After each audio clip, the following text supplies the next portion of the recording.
Hi everyone. అందరూ ఎలా ఉన్నారు? బావున్నారా? నేనైతే చాలా బావున్నాను. ఈరోజు నేను మీకు బీట్రూట్ రైస్ అయితే చూపిస్తాను.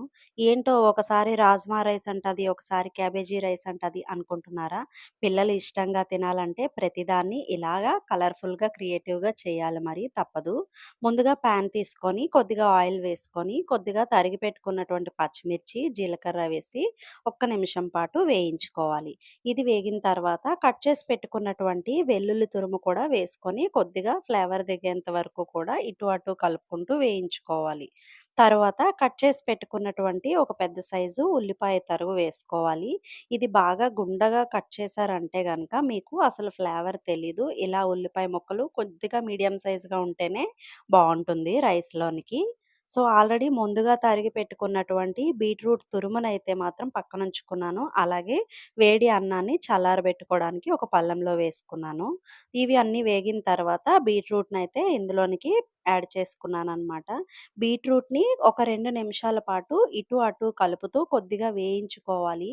పచ్చివాసన పోయేంత వరకు కూడా వేయించాలనమాట బీట్రూట్‌ని. కొద్దిగా సాల్ట్ వేసామంటే బీట్రూట్ తురుముకి సాల్ట్ టేస్ట్ అనేది బాగా పడుతుంది. అలాగే తొందరగా మగ్గుతుంది. కాసేపు ప్లేట్ మూత పెట్టుకొని ఉంచుకోవాలి. ఒక నిమిషం పోయిన తర్వాత తరిగి పెట్టుకున్నటువంటి అల్లం తురుమును కూడా ఇందులో యాడ్ చేసుకోవాలి. ముందే అల్లం వేసేస్తే బీట్రూట్ పచ్చివాసన తొందరగా పోదనమాట. సో, అల్లము, బీట్రూటు బాగా వేగిన తర్వాత ఇలా కలుపుతూ ఉండాలి ఒక 2 నిమిషాల పాటు.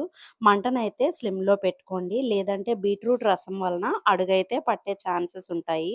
సో, కొద్దిగా పసుపు, అలాగే కొద్దిగా కారం వేసుకొని బాగా మిక్స్ చేసుకోవాలి. నేను ఫ్లేవర్ కోసం బిర్యానీ మసాలా కొద్దిగా యాడ్ చేశాను. ఇది మీకు ఆప్షనల్. అది లేకపోయినా కూడా టేస్ట్ అయితే బానే ఉంటుంది.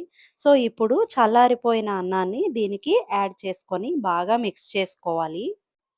బీట్రూట్ రెగ్యులర్‌గా తినడం వల్ల బ్లడ్‌లో ఉన్నటువంటి ఇంప్యూరిటీస్ అనేవి ప్యూర్ అవుతాయన్నమాట. అంటే రక్తాన్ని శుద్ధి చేస్తుంది. అలాగే బ్లడ్ ప్రెషర్‌ని రెగ్యులేట్ చేస్తుంది. బీపీ కంట్రోల్‌లో ఉంచుతుంది. ఇంకొక విషయం ఏంటంటే బ్లడ్‌లో హిమోగ్లోబిన్ లెవెల్ తక్కువగా ఉన్నప్పటికీ బీట్రూట్ తినడం వల్ల తొందరగా పెరుగుతుందన్నమాట. నేను మరికొద్దిగా అన్నాన్నయితే యాడ్ చేసి బాగా మిక్స్ చేస్తున్నాను. మంటని స్లిమ్‌లో పెట్టే బాగా కలుపుకోవాలి. పూర్తిగా అన్నమంతా వేడయింది, బాగా కలిసింది అనేంత వరకు స్టవ్ అయితే ఆపకూడదు. లాస్ట్‌లో ఇలాగా కొత్తిమీరతో కొద్దిగా గార్నిష్ చేసుకున్నాననమాట. సింపుల్‌గా అయిపోయే టేస్టీ బీట్రూట్ రైస్ అయితే రెడీ అయిపోయింది. దీనికి ఎక్కువగా ఇంగ్రీడియెంట్స్ కూడా అవసరం లేదు. చాలా ఈజీగా చేసుకోవచ్చు. మీరు కూడా ట్రై చేసి ఎలా ఉందో చెప్పండి. వీడియో నచ్చినట్లయితే లైక్ చేయండి, షేర్ చేయండి, కామెంట్ చేయండి. Thank you. Bye bye.